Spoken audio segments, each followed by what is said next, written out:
Quanto mais clara a nossa luz, mais alta a nossa dívida para com as sombras.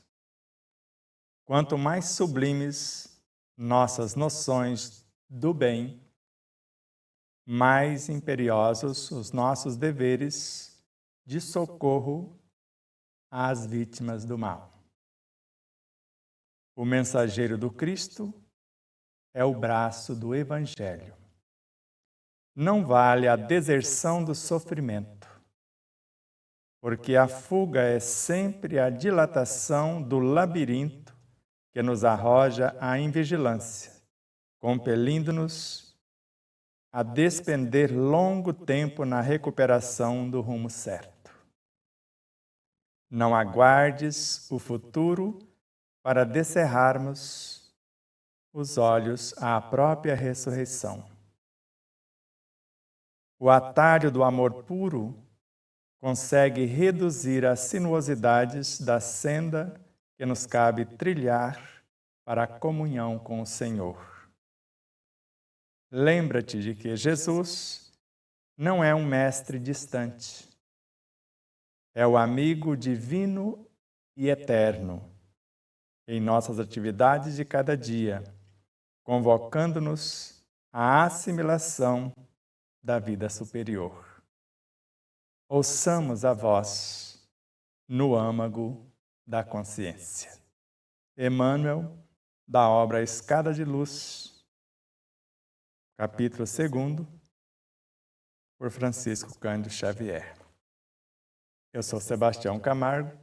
Começa agora mais um programa, O Despertar da Consciência.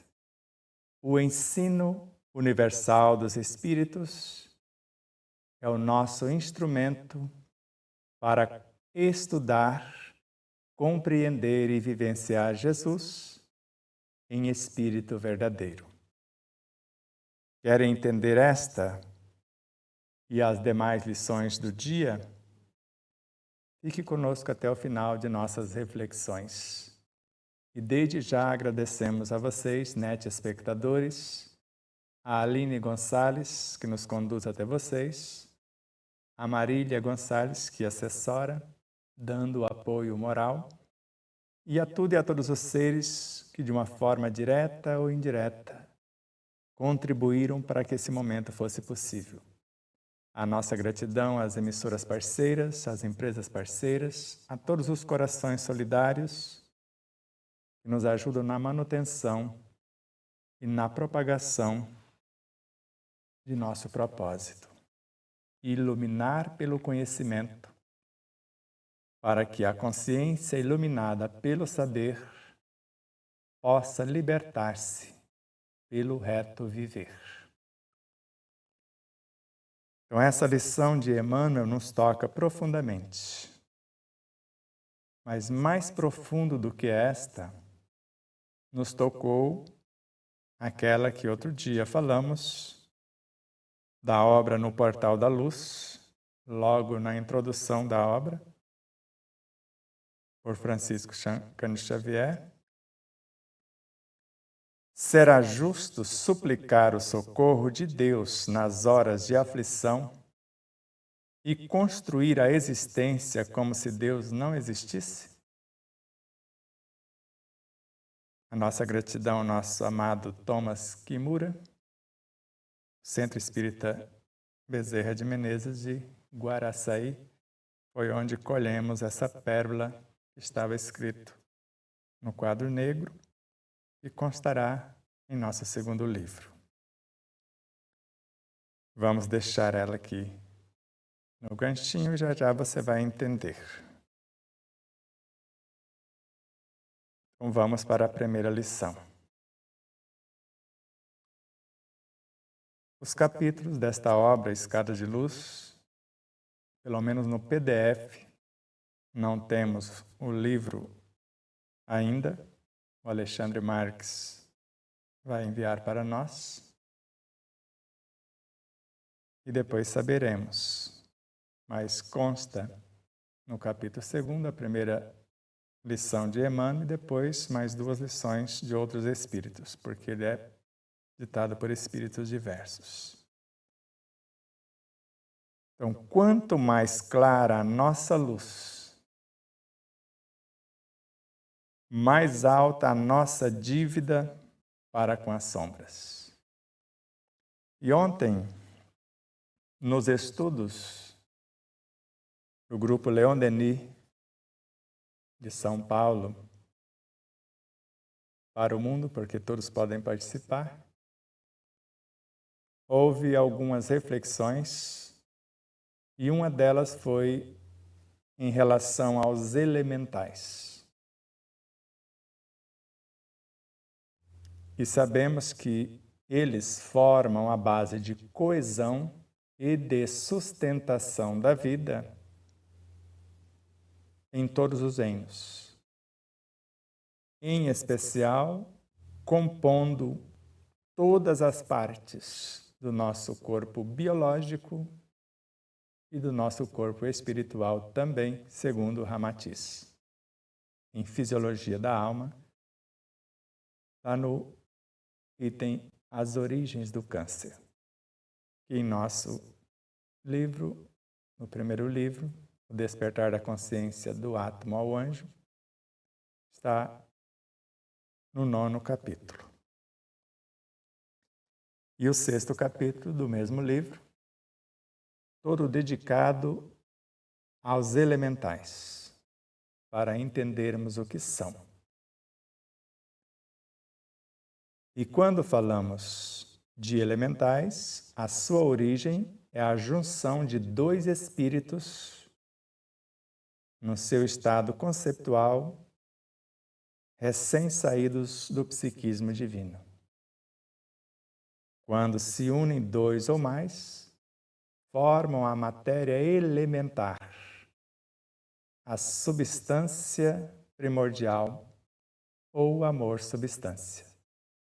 E a partir daí vai dar origem ao éter cósmico, depois ao fluido cósmico, ao fluido universal, a matéria mental, a energia mental, a bioenergia, os infracorpúsculos e com eles os infrarreinos, usando os infrarreinos para compor os subreinos, são os elementos subatômicos. Já tinha imaginado? Um reino chamado infrarreino, outro e mais outro vão se unir para formar um neutrino, por exemplo.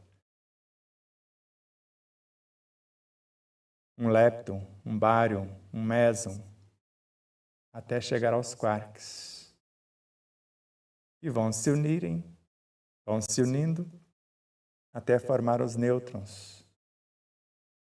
E vão transmutarem-se em prótons, gestar os elétrons e elaborar os fótons, formando a consciência átomo físico, originário do átomo primordial.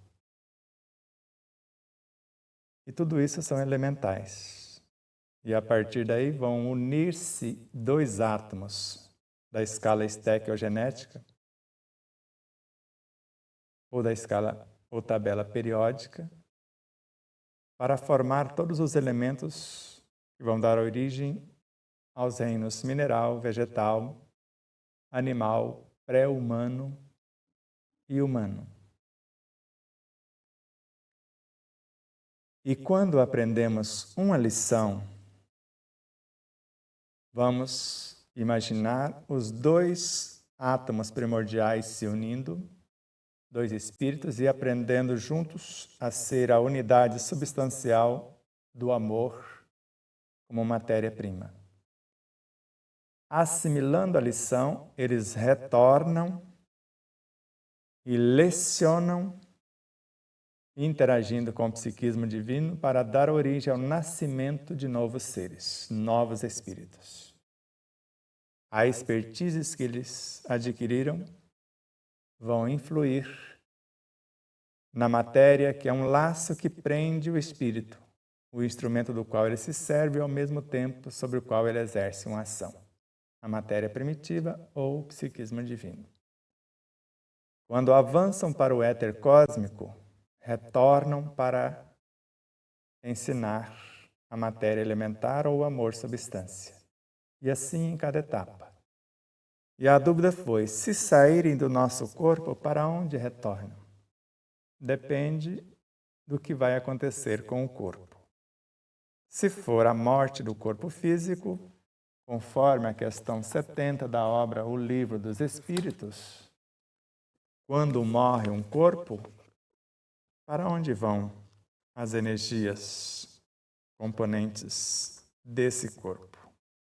Porque a pergunta feita por Allan Kardec foi esta: o que acontece com a matéria e o princípio vital dos seres orgânicos quando eles morrem? A matéria sem atividade se decompõe e vai formar novos organismos, participar da formação. Então, as memórias de todos os estágios conscienciais do corpo biológico, por ocasião da morte física, a maior parte retornará ao reino mineral para lecionar a este reino o que aprendeu no reino humano. Assim como as consciências vegetais, as animais e as pré-humanas também. Todas que participaram desse cosmos orgânico. E aparentemente nos desligamos. Só aparentemente. Por fios tenuíssimos, o Espírito acompanha cada uma dessas pequenas criaturas, onde quer que se encontrem, como Cristo nos acompanha, como Deus onipresente está nos acompanhando também. E o retorno ao proscênio terrestre, porque parece que o nosso corpo biológico retorna ao reservatório universal. Conforme consta em nosso livro, retorna às consciências vitais, ou energismo vital, que não conseguiu transformar-se no primeiro núcleo do psiátomo, que compõe o modelo organizador biológico e faz parte do espírito. E esse não perdemos. Então, quem não promove, devolve. O que foi conseguido o estágio de expertise, de maestria, de organizar e manter a vida, já está no modelo organizador biológico, sim. Pode ser que o energismo vital que ainda está no corpo, fazendo o trânsito de um para outro estágio, não alcançou, retornam conduzindo essas consciências aos reinos de origem, para juntarem-se com outras, e por ocasião do retorno da alma ao proscênio terrestre, ela vai arrebanhar o seu rebanho para a confecção de um novo corpo. Então, quanto mais clara a nossa luz, mais alta a nossa dívida com as sombras. As sombras podem ser os seres que ignoram a luz ou que ainda não atingiu os estágios que nós chamamos de luz. Porque é curioso, porque o espírito na origem é um fascículo de luz. Ou seja, tudo é luz. Aqui o que estamos chamando sombras é a ausência ou a ignorância do bem. Então, a luz do entendimento para a promoção e conscientização do ser não teria chegado nesses seres, animando a forma humana, ainda não compreendeu o que, de fato, é o processo de humanização. Então, quanto mais clara a nossa luz, Quanto mais clara a nossa consciência com as nossas virtudes, mais alta será a nossa dívida com as sombras, porque só avançamos, conforme está um dos pilares de nosso livro, se dermos a mão para quem está na retaguarda. Não por acaso disse-nos Jesus: eu não vim para os sãos, eu vim para os enfermos. E só desce quem subiu. E a felicidade do espírito ou de quem está no degrau de cima é quando ele volta a um degrau atrás, ou até mais de um, para auxiliar os que ali se encontram. São seres encarregados de executarem os decretos do Altíssimo. São Cristos. No mínimo, são avatares ou guias da humanidade. Segundo Maria João de Deus, em Cartas de uma Morta, eles retornam ao reino mineral, ao reino vegetal, nos quais as consciências embrionárias saturam-se das forças astrais emanadas dos pensamentos dessas entidades. Ou seja, eles encarnam frações de suas consciências para formarem a consciência diretriz dos elementais no reino mineral, no reino vegetal e os reinos subsequentes. Por isso, a nossa responsabilidade com as sombras. O professor aprende como aluno, ou melhor, o aluno aprende, torna-se professor e retorna para ensinar outros alunos. Quanto mais sublimes, aqui é quanto mais clara, quanto mais claro o nosso entendimento, mais alta a nossa responsabilidade com as sombras, com quem ignora essa clareza de ideias. Agora, quanto mais sublimes as virtudes confeccionadas com esses entendimentos, então, quanto mais sublimes nossas noções de bem, que é o exercício das virtudes, mais imperiosos os nossos deveres de socorro às vítimas, de onde não existe essa consciência, onde está ainda no estágio de ausência ou ignorância do próprio bem. Então, no estágio, quanto mais claro as nossas ideias, nós temos o compromisso com quem ignora o que já sabemos. E quanto mais sublimes as nossas virtudes, mais imperiosos serão os nossos deveres para aqueles que são vítimas do mal, de quem ignoram ou ainda encontra-se ausente neles o que nós chamamos de bem. Está mais ou menos clara a ideia? Por isso que será justo suplicar o socorro de Deus nas horas de aflição, que essas sombras, que esses elementos que ainda não edificaram o bem em si, e depois construirmos a existência, a sequência após pedirmos o socorro, porque quando pedimos o socorro, alguém desce do degrau de cima para nos auxiliar. E aí nós vamos viver como se Deus não existisse, expulsando o próprio socorro? Porque nós podemos nos sentir assim quando descemos alguns degraus para resgatar alguém que está nesses estágios e, às vezes, sermos rechaçados pelos assistidos, como fizeram com Jesus e com praticamente todos os avatares, todos os seus ministros, os seus auxiliares em todas as épocas da humanidade. Você teria a coragem de se comportar como uma árvore que, ao toque do machado, ela envolve o machado com seu perfume, com a essência do que ela tem de mais puro. Ao ser ferido, Nós já temos essa postura? Ofertar a outra face, ofertar o que há de mais puro, o que há de mais claro em conhecimento, para entender a situação. E o que há de mais sublime de entendimento, de discernimento, e com resiliência resolver a situação e, quiçá, para o futuro, antever a situação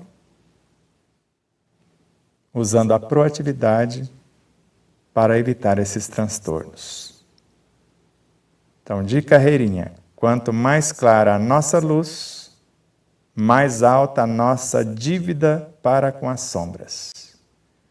Quanto mais sublimes nossas noções de bem, porque o bem de todos é o eterno princípio, mais imperiosos os nossos deveres de socorro às vítimas do mal, as criaturas que foram feridas por aqueles que ignoram o bem.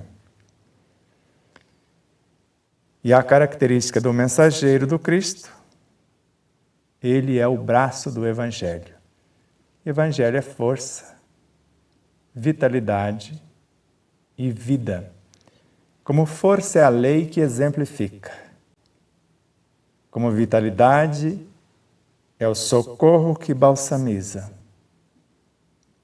E como vida é a transfusão do assistente ao assistido, um socorro imediato, enquanto ele não constrói por si mesmo aquilo que lhe cabe. E segue Emmanuel. Não vale a deserção do sofrimento. Por mais cruciante que seja a situação que nos causa sofrimento, seja o nosso, seja o de outrem, não vale a deserção do sofrimento. Porque se assim fizermos, porque a fuga é sempre dilatação do labirinto. Qual labirinto? O labirinto que nos arroja à invigilância. Aí vamos ser vítima, porque se a invigilância se fez, somos uma casa abandonada, que é o vigiai. E o que vai acontecer? A situação vai compelir-nos a despender longo tempo na recuperação do rumo certo, até retornarmos ao estágio inicial da situação para depois recomeçar e às vezes com maiores dificuldades. E ele nos alerta. Não aguardes o futuro para descerrarmos os olhos à própria ressurreição. Quando falamos de encarnação ou reencarnação, é um nascimento no novo corpo. Quando falamos, quer dizer, é a morte e renascendo em outro corpo. E quando falamos de ressurreição, é a morte e o renascimento sem trocar de corpo. No primeiro momento, nós desencarnamos, entregamos o nosso corpo para fazer parte de outros corpos e no momento aprazado retornamos e reunimos outra vez nosso rebanho.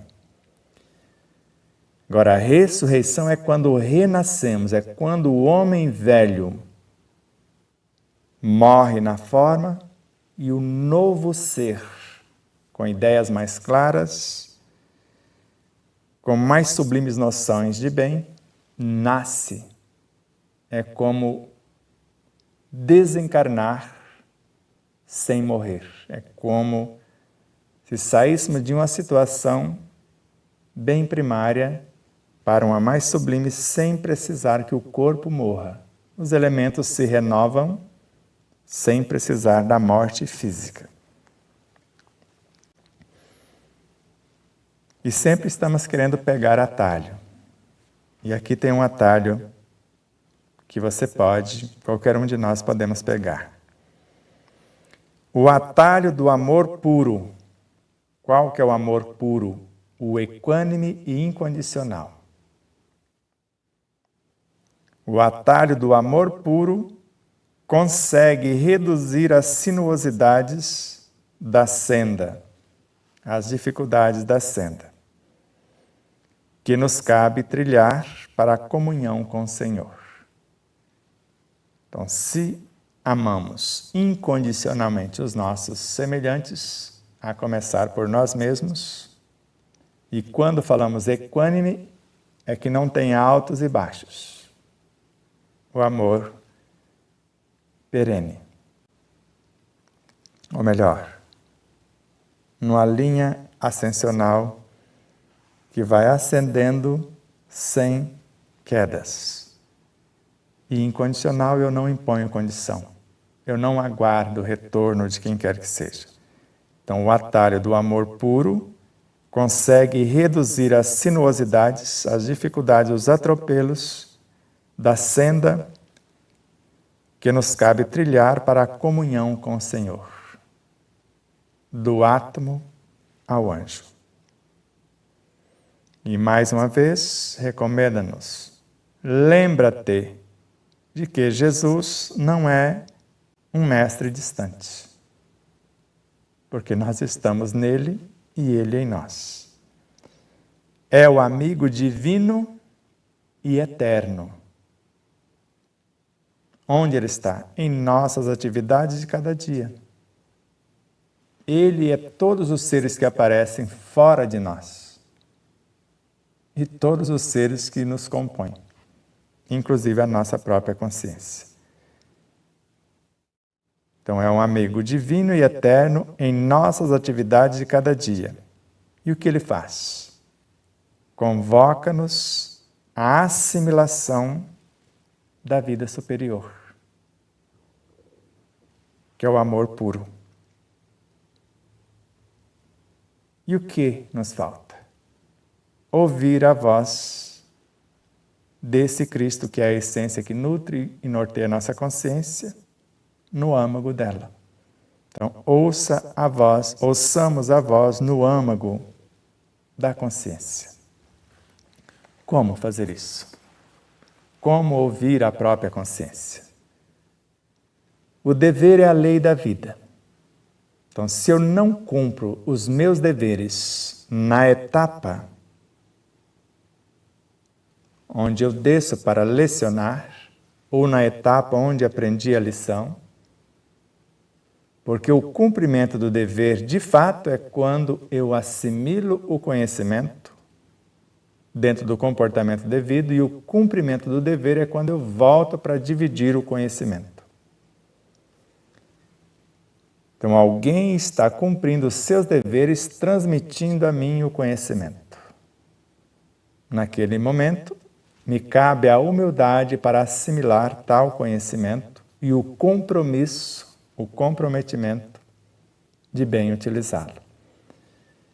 Se o dever é lei da vida, ele vai refletir na prática, quando eu for praticar o conhecimento, o exercício de todas as virtudes que compõem o amor puro. Está mais ou menos claro? Então, se eu cumpro a etapa dividindo o conhecimento, transformando a ausência, a ignorância do bem no próprio bem, que é o que chamamos de mal, as sombras da ignorância do ser no saber consciente e operante, cumprir os meus deveres. Agora eu posso avançar um degrau além de onde eu busquei o conhecimento que foi dividido, no qual eu me tornei o próprio Evangelho. Lembra? O mensageiro do Cristo é o braço do Evangelho. Agora, na prática, eu sou o Evangelho mediante aquele conhecimento parcial assimilado. Agora eu tenho o direito de uma cota mais além. Então eu avanço mais um degrau na direção do âmago da consciência. Quando eu me faço um com o Cristo, agora eu ouço a sua voz. E é assim, para o momento, um pouco da essência dessa lição. E você já vai entender o porquê. dessa introdução. E o que nos aguarda hoje na continuidade do papel da consciência desperta, a autoiluminação? Nos ensinamentos da codificação e das obras complementares, encontramos subsídios que nos permitem entender melhor as nossas predisposições e, com isso, efetuar com segurança o processo de autotransformação ou acelerá-lo. Então, eu posso compreender melhor o mecanismo de autotransformação, o processo, ou se eu já estou fazendo, acelerar o processo. E aí começamos com alguns autores. Com Allan Kardec, em Obras Póstumas, com Leon Denis, em Depois da Morte, e o problema do ser, do destino e da dor. Além do Livro dos Espíritos.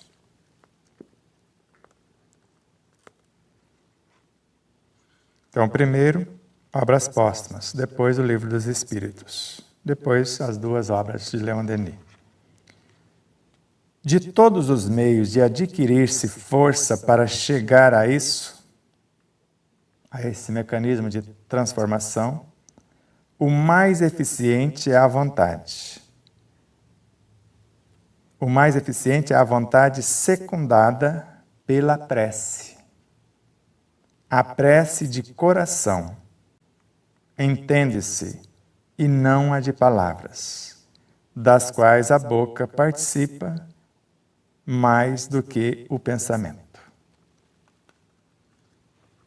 Então, de todos os meios que nós temos para fazer essa transformação, então, de todos os meios de adquirir força para chegar a isso, essa transformação mais eficiente de todos é a vontade. E não só a vontade secundada, coadjuvada pela prece, que vem de presciência, saber por antecipação as portas que vou bater. Então, a prece de coração, onde é o coração no espírito? O conhecimento transcendente vivenciado, a junção do mental e do emocional superiores. Então, a prece que vem das virtudes, que eu vou buscar esse respaldo, essas entidades de dentro, para auxiliar-me na ação. Então, entenda-se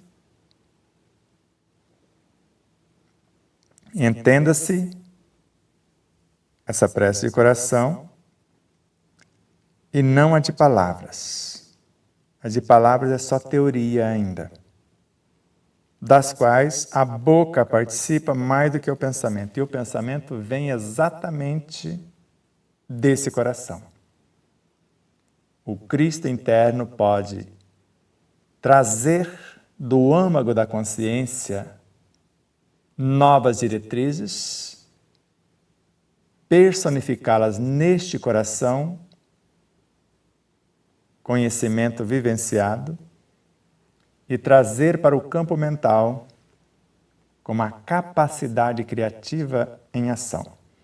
Pode ser a autoconsciência, um ponto de autoconsciência pura, uma pequena alma. É a melhor solução para aquilo que eu pedi na prece, na oração. E Kardec faz a pergunta no Livro dos Espíritos: o homem poderia sempre vencer as suas más inclinações pelos seus próprios esforços? São essas más inclinações que nos impedem de avançar. Sim, e frequentemente fazendo pouco esforço. O que lhe falta é a vontade. Quão poucos dentre vós se esforçam.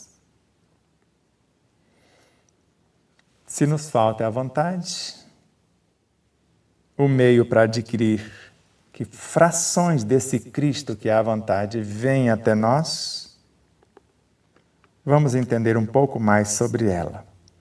A vontade é a faculdade soberana da alma.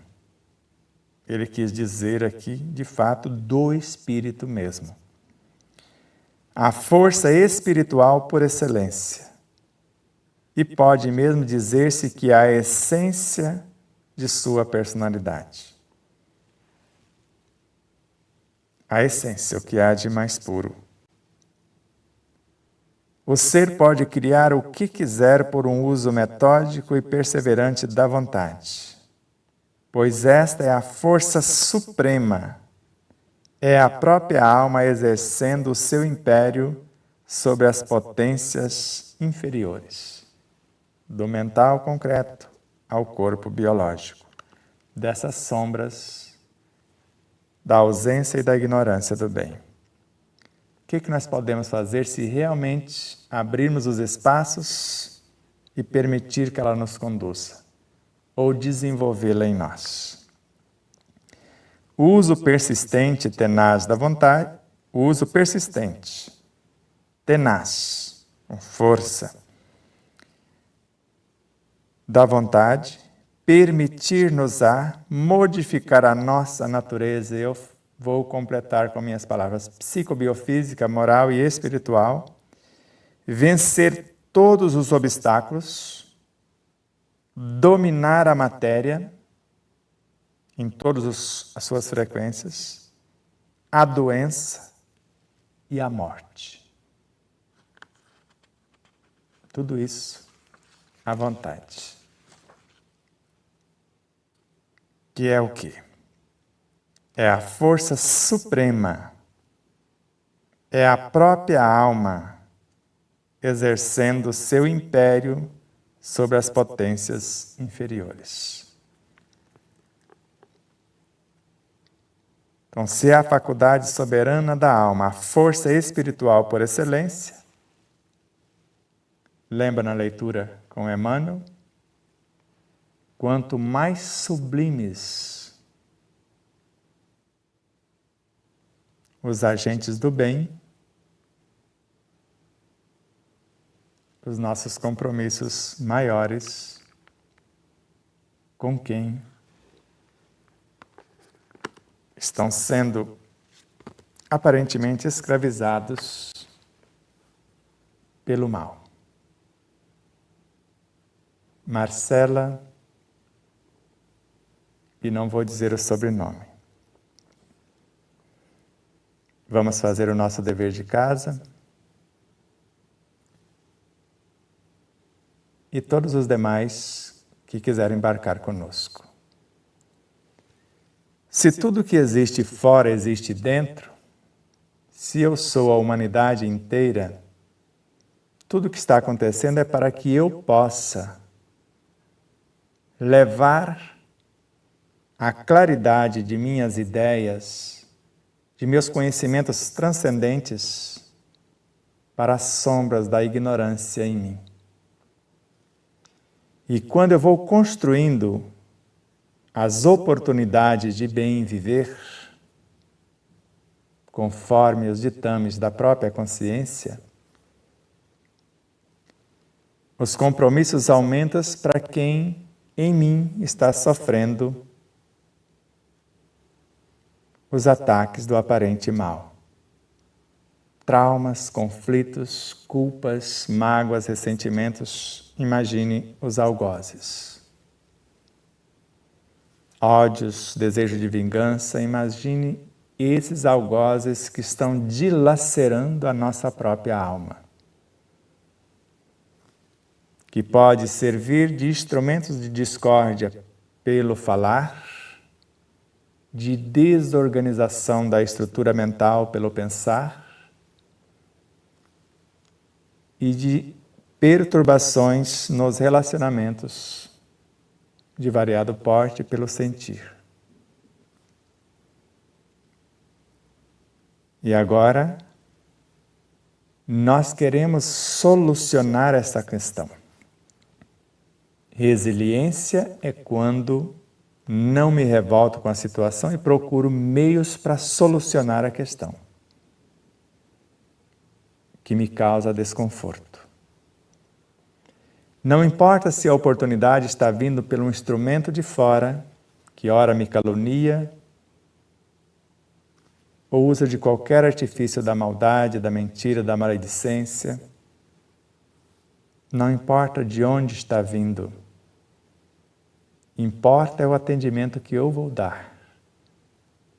Então, a semelhança do sândalo que perfuma o machado que o corta.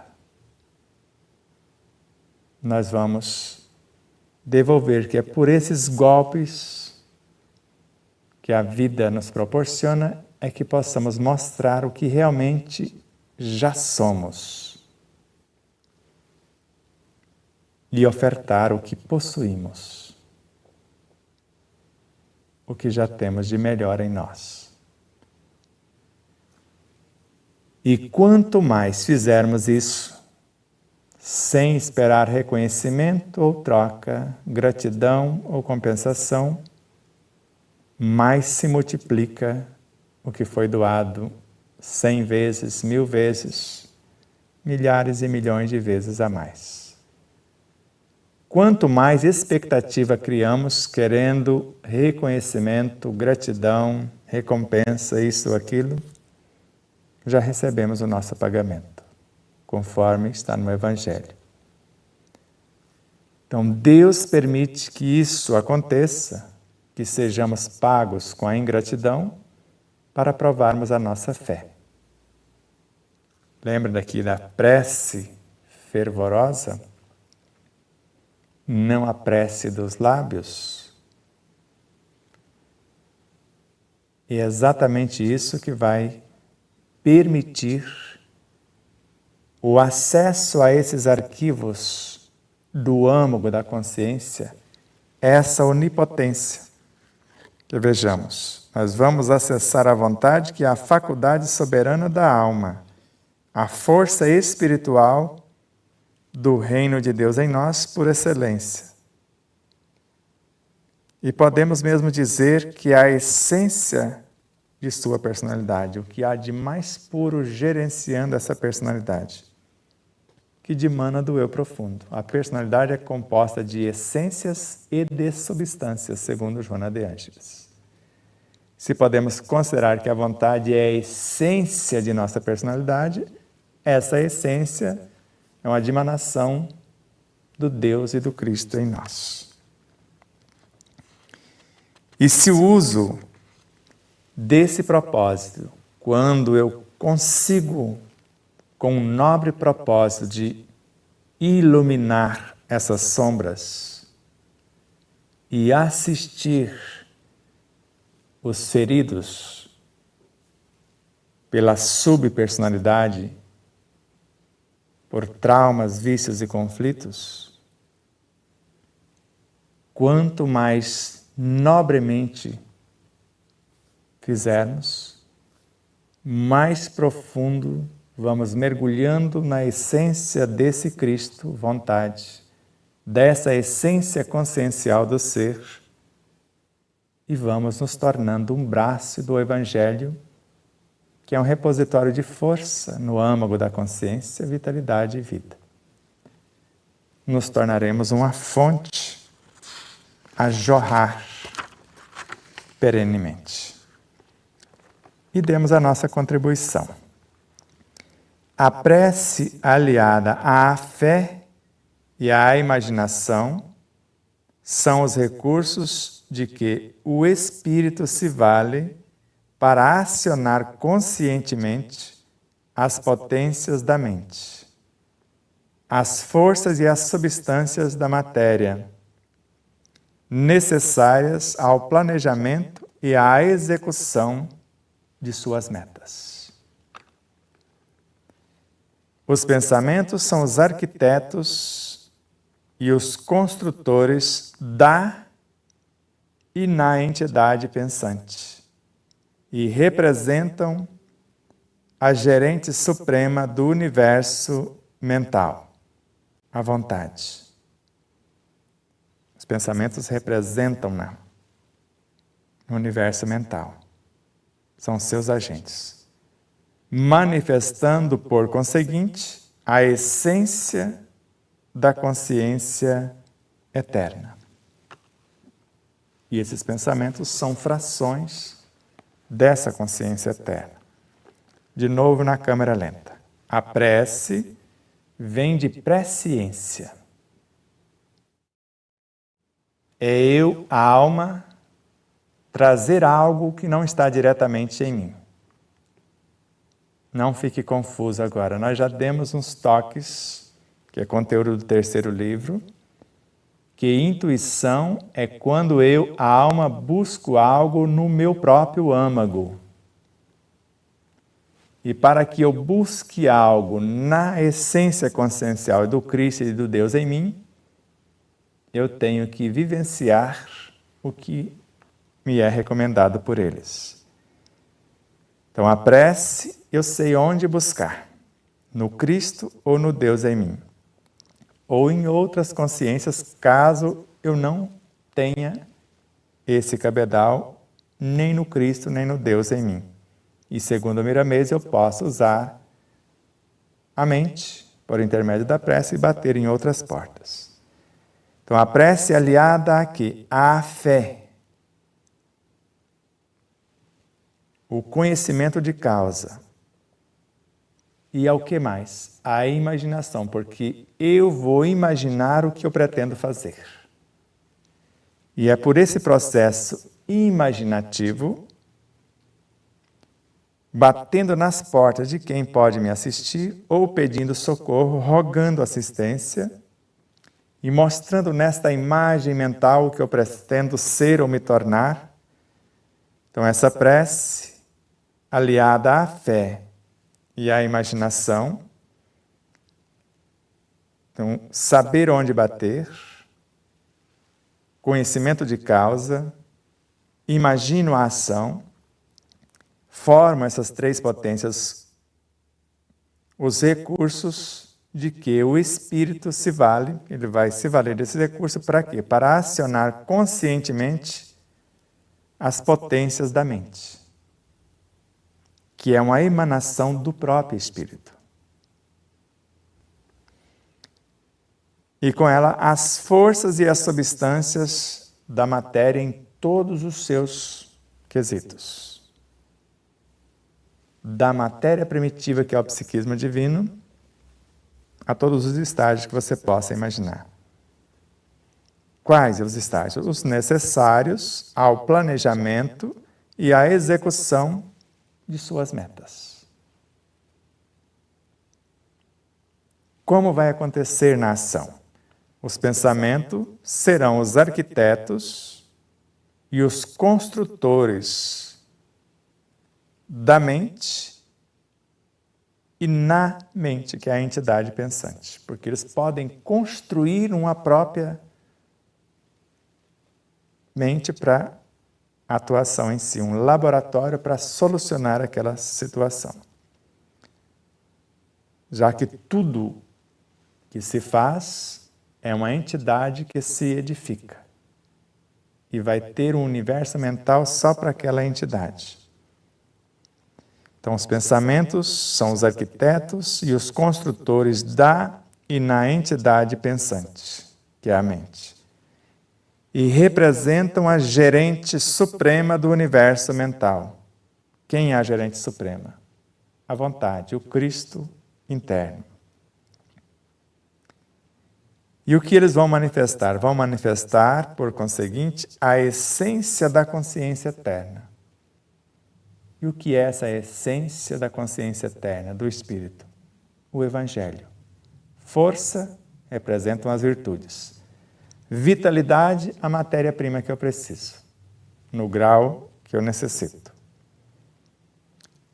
E o que eu vou fazer com isso? Eu vou transformar em vida. Vida, ou matéria-prima que vai gerar e nutrir essa vida, ou eu vou trazer algo que vai organizar e manter.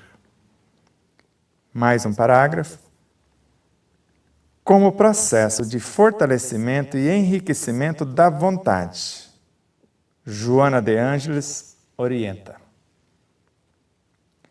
A coragem moral resulta de um trabalho interior de disciplina dos impulsos que se transforma em força de vontade conduzida para os objetivos nobres.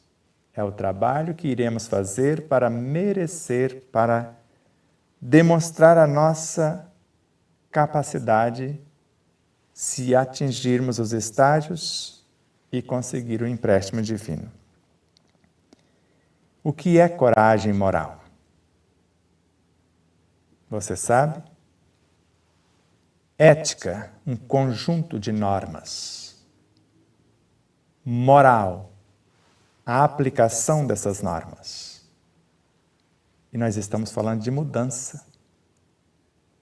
Eu vou morrer na forma, sem matar o corpo.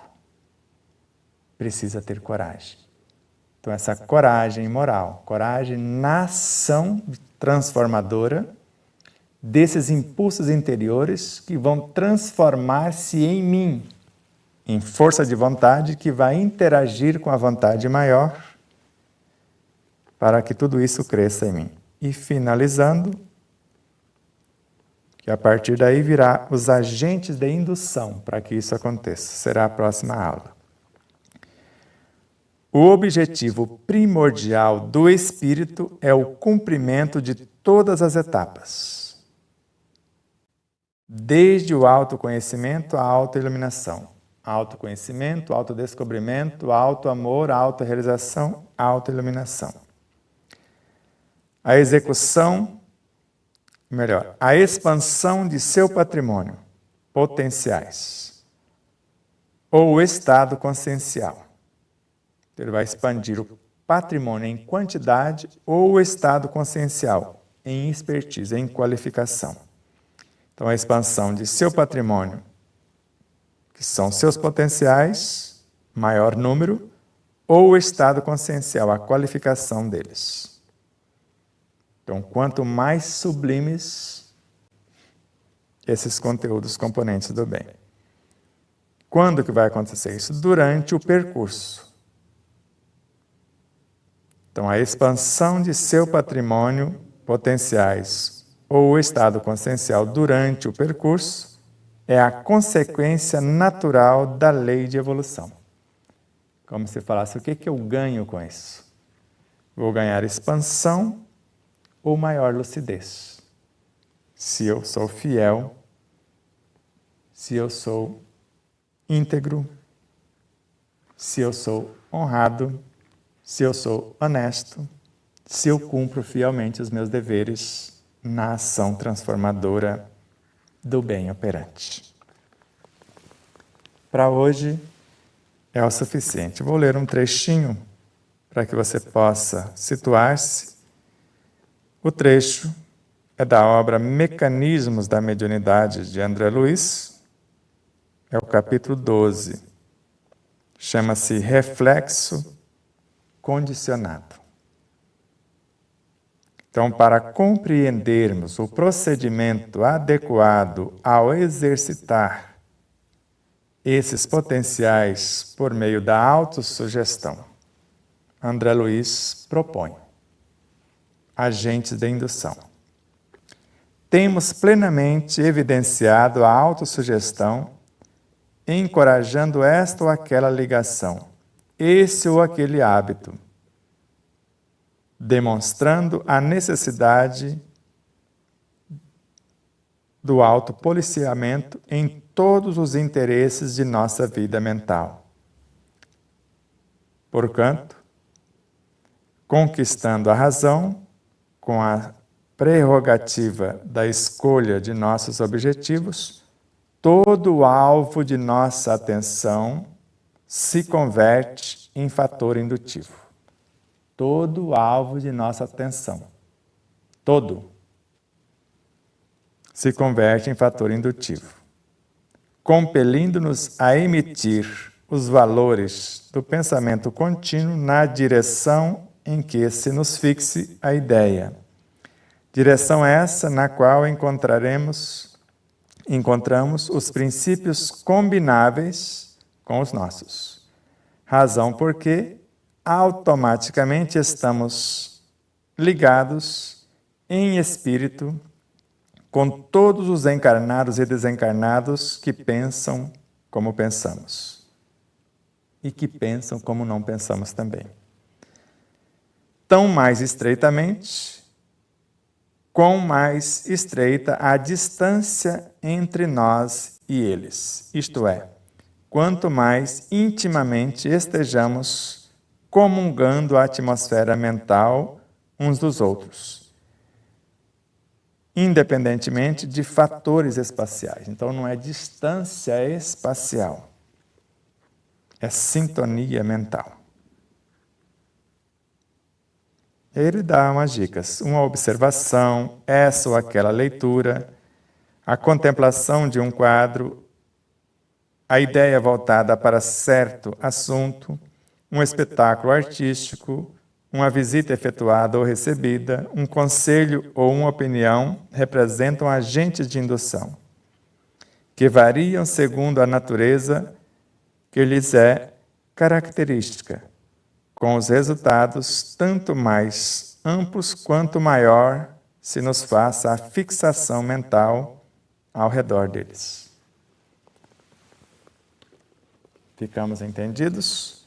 Então essa será a nossa próxima lição com os nossos adendos subsequentes.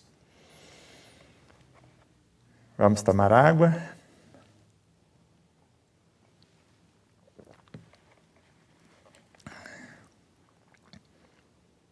E veremos o que nos aguarda.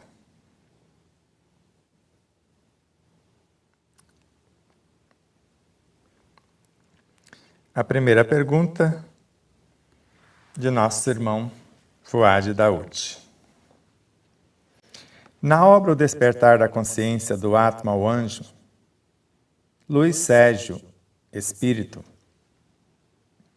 diz que o perispírito é o modelo, é o molde do corpo físico, constituído de células do fluido universal, com sua vida própria.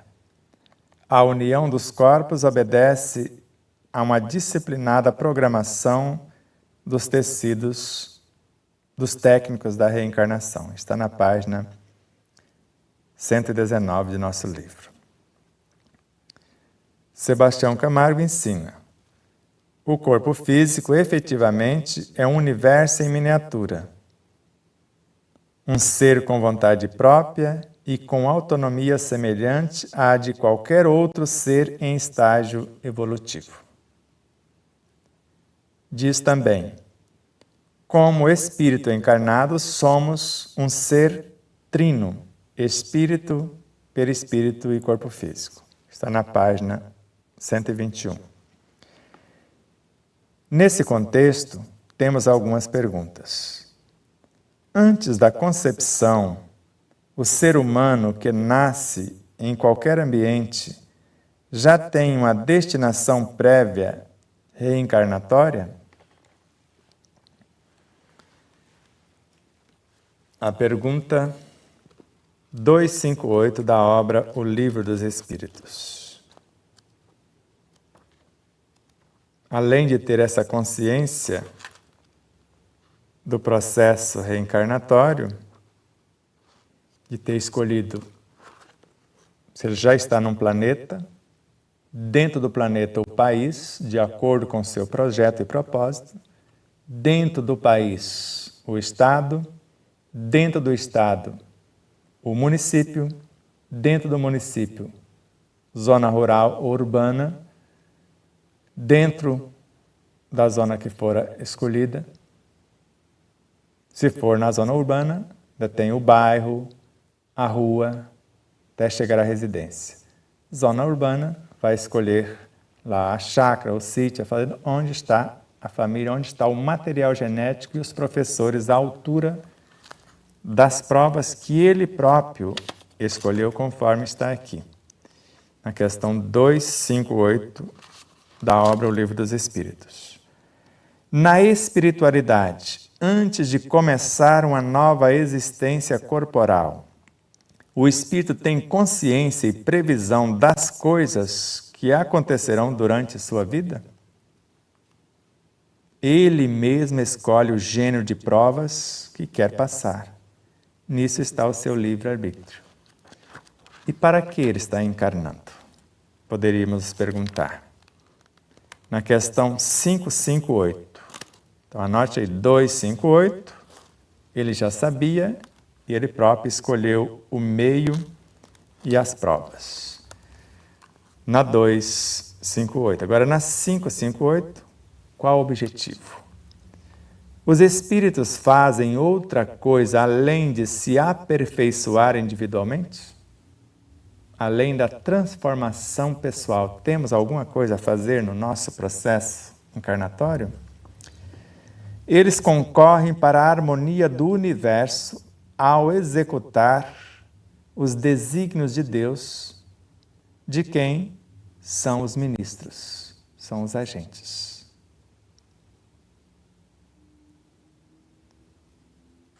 Entendido?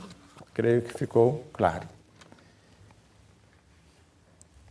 Então, antes da concepção, o ser humano, que nasce em qualquer ambiente, que não é em qualquer, foi previamente selecionado, já tem uma destinação prévia reencarnatória, então tudo milimetricamente, e às vezes chega a ter mais de 100 espíritos técnicos, cientistas, auxiliando nesta encarnação. No caso da vinda de Jesus, o Cristo de Deus, para nos visitar, a pleiade de espíritos responsáveis pela gerência do sistema solar se encarregaram para auxiliar na programação de um ser como Jesus, o Cristo de Deus. Para que não houvesse nenhum, por menor que seja, erro de cálculo. Qual seria o processo reencarnatório do espírito que não tem liberdade de escolha?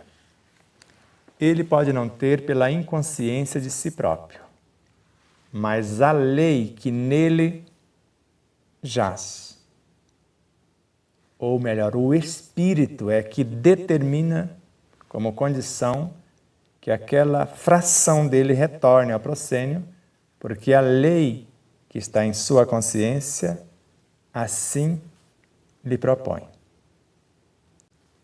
Então a gente chama de encarnação compulsória. Então fiz tal coisa, agora eu volto para dar continuidade ou corrigir o equívoco cometido na situação. Aquilo que não pode esperar e não dá para fugir, não dá para adiar. Então, nesse sentido, ele não tem escolha. Ou ele vem, ou ele vem. Ficou ruim, não ficou? Mas é o próprio Espírito que faz isso, porque a lei é que determina. E qual a lei que vai determinar isso para ele? A lei que ele já conhece, que ele violou por conhecimento, não por ignorância. Isso não acontece por ignorância nesse sentido. É o responsável por aquele ser que vai reencarnar. E no caso, se ainda não sou eu, Sebastião, sou uma alma, eu estou dentro de um espírito. E o meu espírito dentro de um espírito maior. E sempre esses maiores, que são leis para os menores, é que nos convida amorosamente, por livre pressão e para o nosso bem. Já imaginou um suicida ou alguém que desistiu da oportunidade fora do corpo? Que o sofrimento é milhares de vezes maior. Ele não tem noção, sequer consciência para pedir o retorno. Então esses técnicos, esses luminares, ou a própria consciência do ser, que rapidinho planeja isso sem que esta criatura que já está torturada tenha condição de escolher. Mas o sofrimento aqui seria menor, mesmo que ela venha num corpo deformado, para não cometer a besteira outra vez, ela sofrerá menos aqui do que fora do corpo. Sofrerá as consequências dos seus próprios desatinos ou de suas próprias escolhas. Considerando o ser humano trino, espírito, perispírito e corpo físico, que reencarna e em poucos dias desencarna, sua finalidade foi cumprida, ou o espírito reencarnante, por livre-arbítrio, pode ter desistido. Isso é possível? Perfeitamente possível. Segundo Alamar Regens, de acordo com o que ele aprendeu com Joana de Ângeles, na Mansão do Caminho, com Divaldo Franco, porque isso é a hora de vir à tona, não dá para adiar, eu já falei isso algumas vezes. A troca de espírito da concepção ao nascimento. Ele começa o processo encarnatório e, às vezes, quando vemos muito, como pouco tempo vimos isso, as pessoas aparentemente querem conceber os filhos.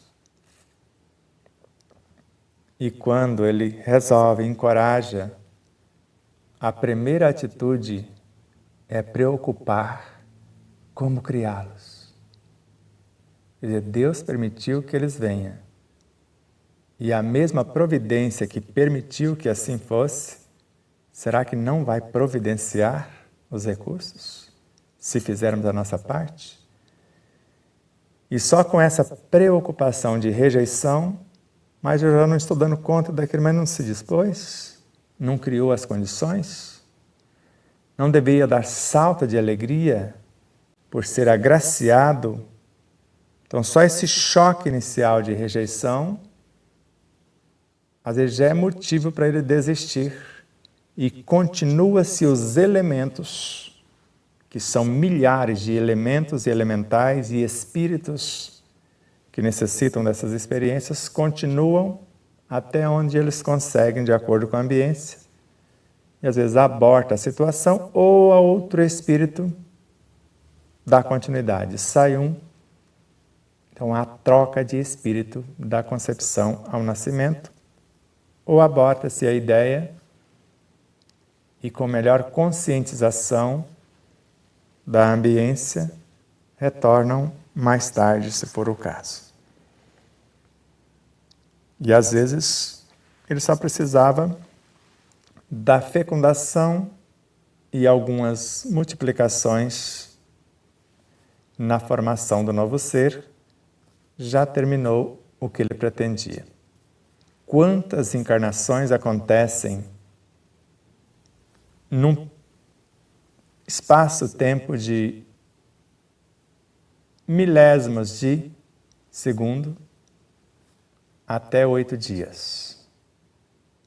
Quantas encarnações acontecem e todo o processo que esses seres envolvidos na oportunidade fazem e os pais nem ficam sabendo. E às vezes aproxima de 1 mês. E o abortamento acontece e fica como se fosse a menstruação daquele mês. Quer dizer, não chegou a concluir. Quando chega o período da menstruação, ao abortamento é como se fosse um sangramento a mais. E não percebe que ele houve o interrompimento de uma situação que era para ser a ter ali, ou as condições não foi possível para aquela situação prosseguir. Então vamos ver se tem alguma coisa para hoje e depois seguirmos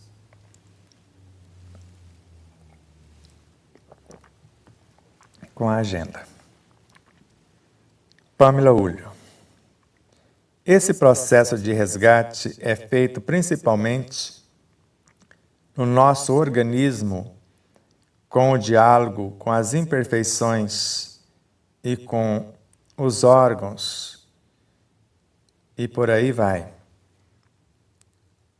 Como fala Joana de Ângeles, é exatamente isso, Pamela.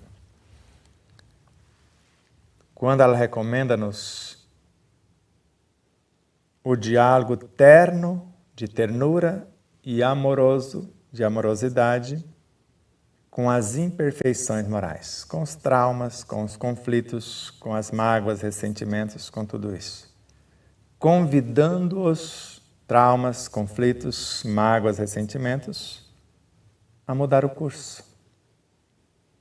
Que curso? De mágoa, de ofensas, de calúnias para o perdão, de intolerância para o entendimento.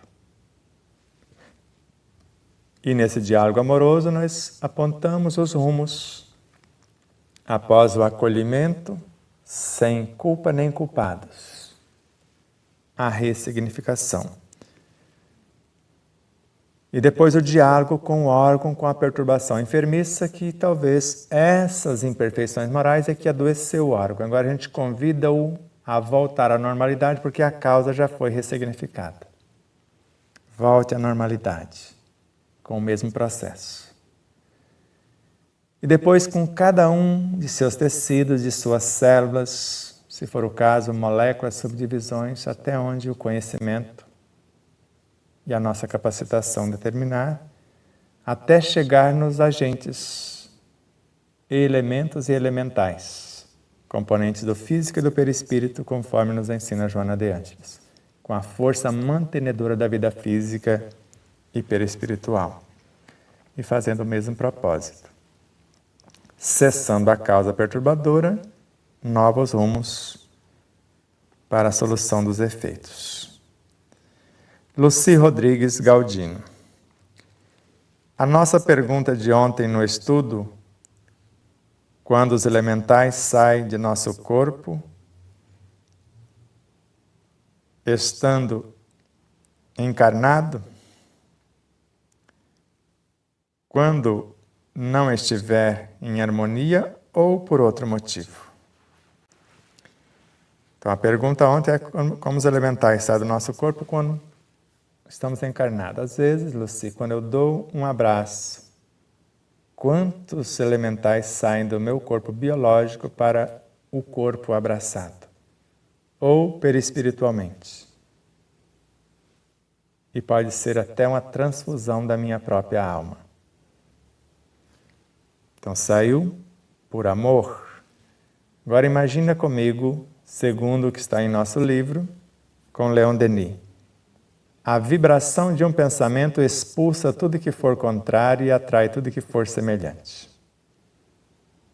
Agora serão expulsos pelos pensamentos da mentira, enriquecidos pela mentira, ou qualificados pela mentira, maldade, maledicência. Imagine o que acontece.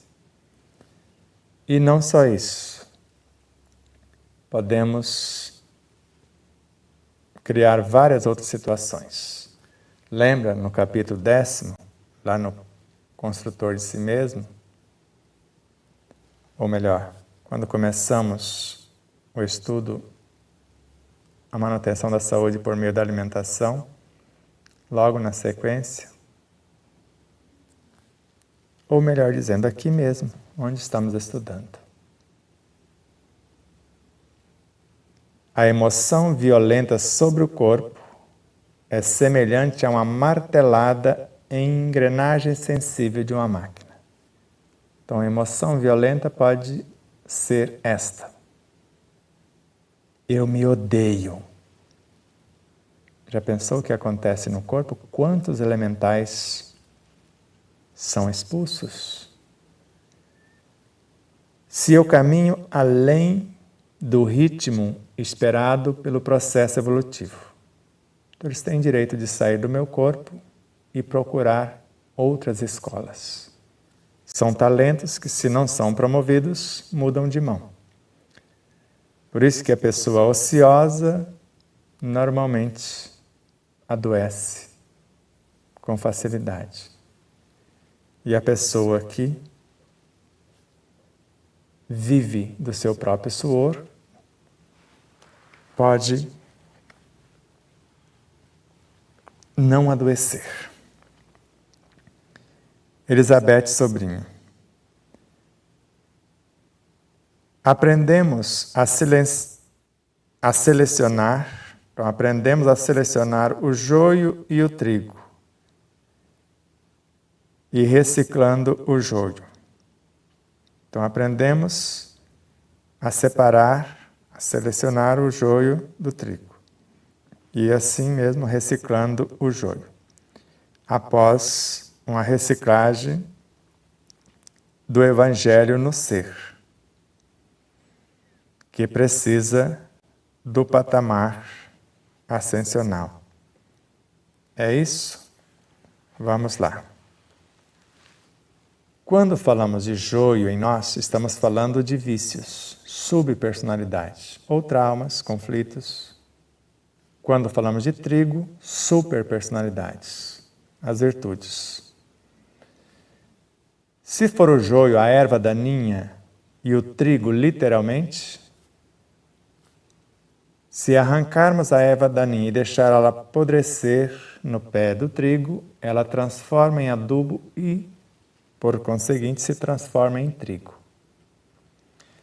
E se fizermos a mesma coisa, então nós não damos mais alimentos para tais vícios, tais traumas ou conflitos. Eles morrem na forma e vão sendo fracionados aquela consciência grupo, e elementais em planos menores vão sendo agregados à edificação das virtudes que acontece no mesmo tempo. Não alimento mais a tristeza, mas desenvolvo a alegria. Então a tristeza vai morrendo, os elementais vão sendo dissociados das formas e incorporados na alegria, assim, sequentemente. Pamela Ulho.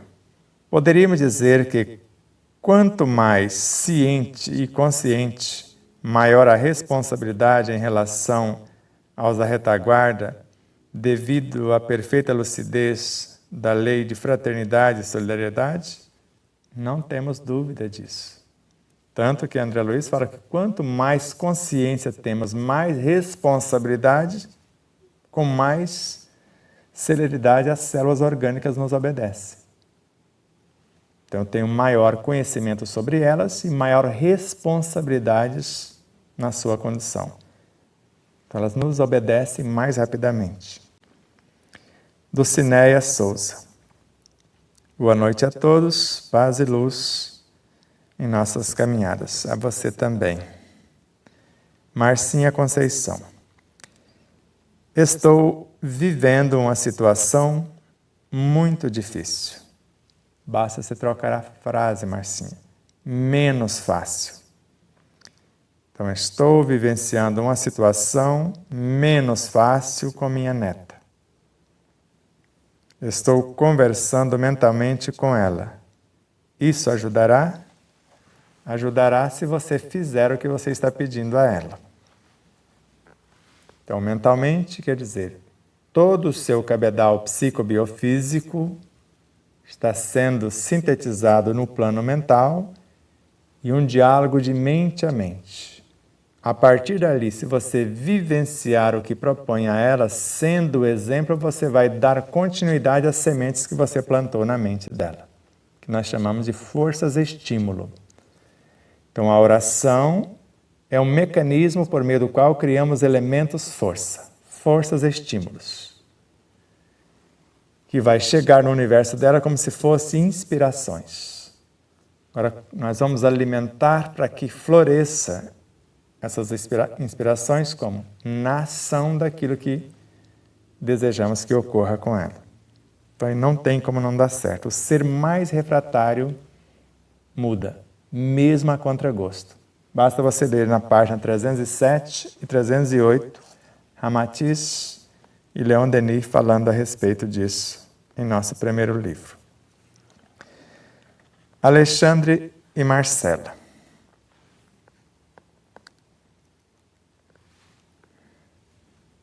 Boa noite, Sebastião.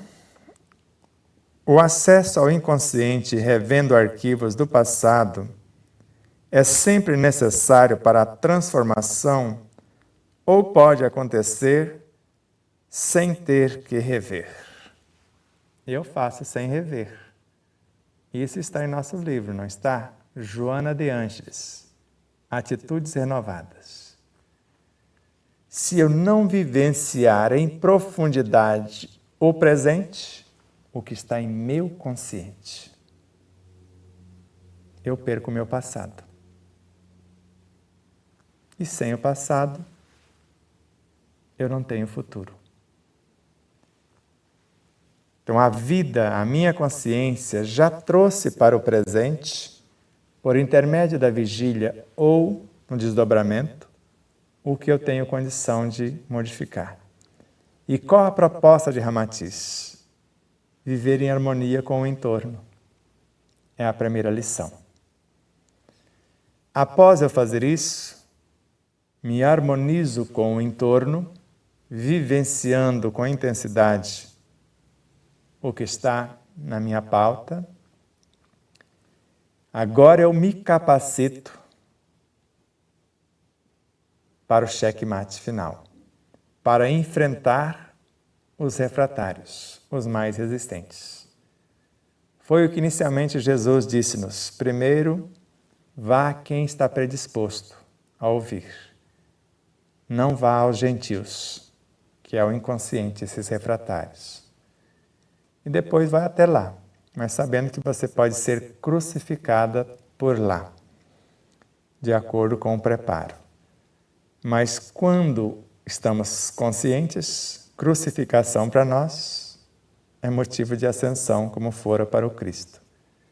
Então, o máximo que eles podem matar é o corpo que eu vou usar para ir até lá. E eu não sou o corpo. Foi só uma roupagem que eu construí para levar a mensagem. Se eles demandar comigo para tirar meu corpo, eu dou a eles também a capa, o modelo que eu organizo. Se me obrigar a andar 1000 passos com eles nos abismos, eu ando ainda mais 1000 para tentar mostrar que se assim agir crucificando-me, crucificar-se-ão. Porque toda violência praticada contra o outro é dilaceração na própria alma. E até certo ponto eles são seres independentes. Eles estão sendo ressignificados, aprimorados para tornar-se um na edificação das virtudes. Depois, como partes integrantes de nossa própria consciência. Ficou mais ou menos claro as nossas ideias? Então vamos para a nossa agenda.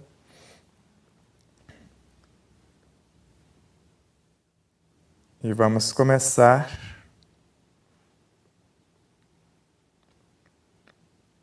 como já anunciamos há um tempo.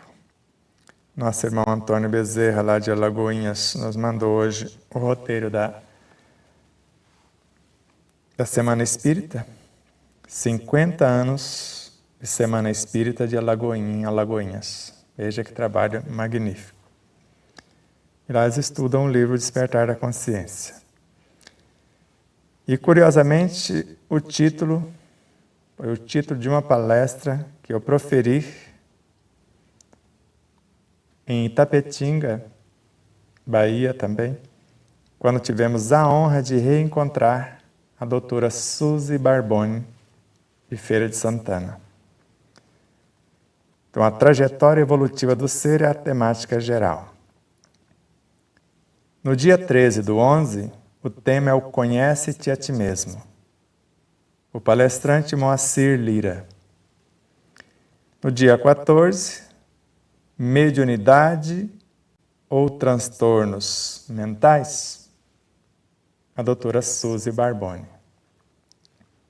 Dá gosto de ouvi-la e de ouvi-los todos.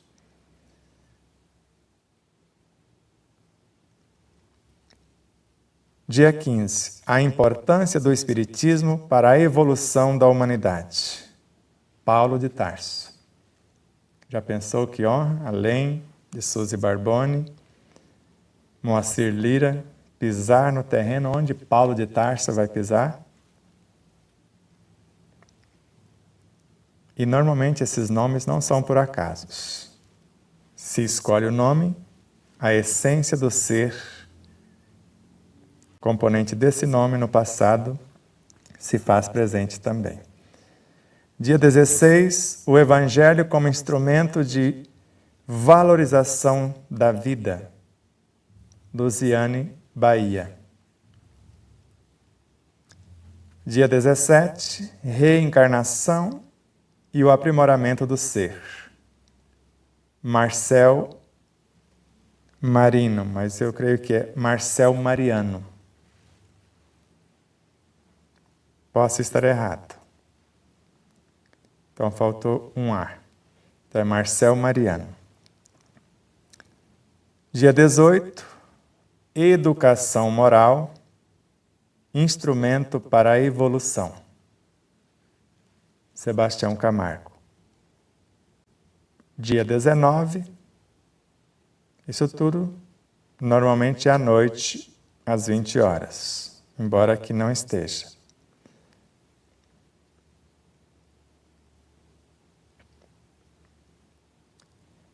Dia 19, é mais cedo, aqui às 9 da manhã, atividade para os jovens. O tema, o jovem em busca de si mesmo. Aí vai ser o grupo da Federação Espírita da Bahia. Marcel Mariano é um dos componentes, mas vai estar aqui a Marquita e companhia de coordenação, a Jussara Pontes. E no sábado terá um seminário às 15 horas, seminário de encerramento, trajetória evolutiva do ser. É a temática da Semana Espírita, com Sebastião Camargo.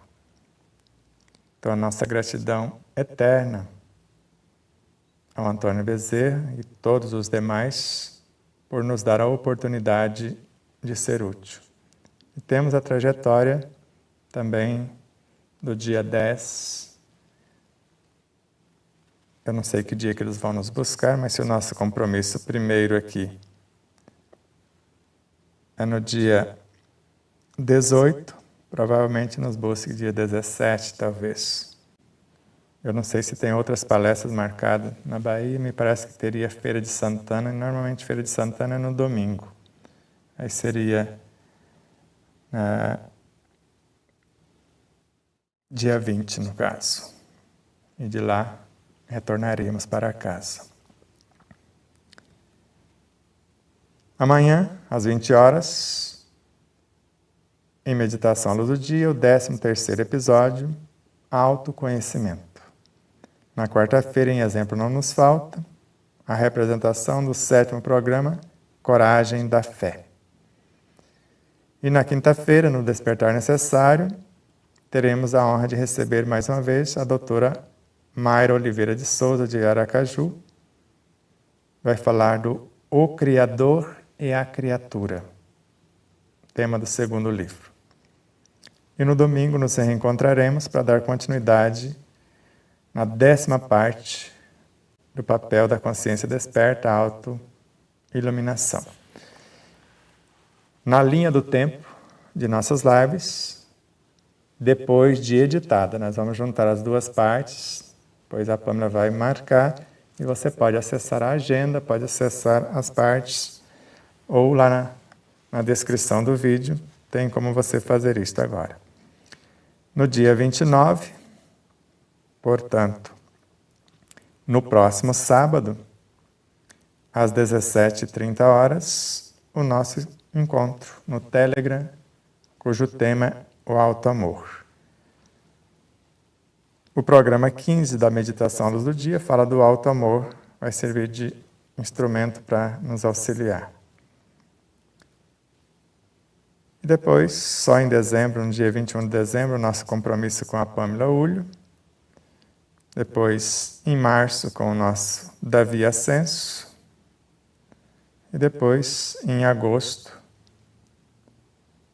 com a terceira vivência lá em Olímpia, na Fazenda Capituva, com a nossa irmã Isabel e com toda a sua família e com todos os envolvidos.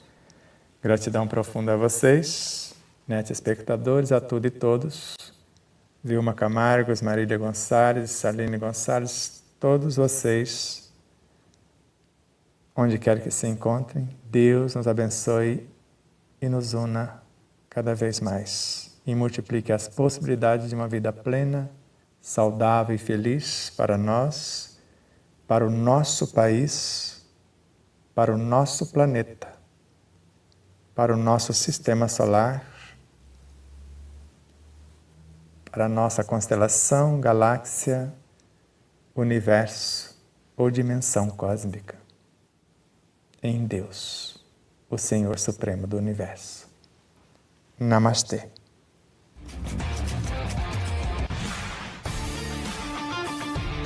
Siga-nos em nossas redes sociais e fique atentos às novidades da programação do projeto O Despertar da Consciência. Estamos no Facebook, Instagram, YouTube, Telegram, Sparkle, Signal, Pátria Book, Rumble, participação do Grupo Espírita de Luz de Frutal, Minas Gerais. Estamos ainda nas plataformas de áudio Spotify, Google Podcasts e iPhone Podcasts. Não deixe de compartilhar nossos conteúdos diretamente das nossas redes sociais para facilitar a divulgação e ao mesmo tempo auxiliar o crescimento dos canais. Não deixe de dar o joinha nos vídeos do YouTube, porque aumenta a relevância do canal, já que o maior número de pessoas irá conhecer o conteúdo pelos vídeos, que serão exibidos com mais frequência. Gratidão a todos.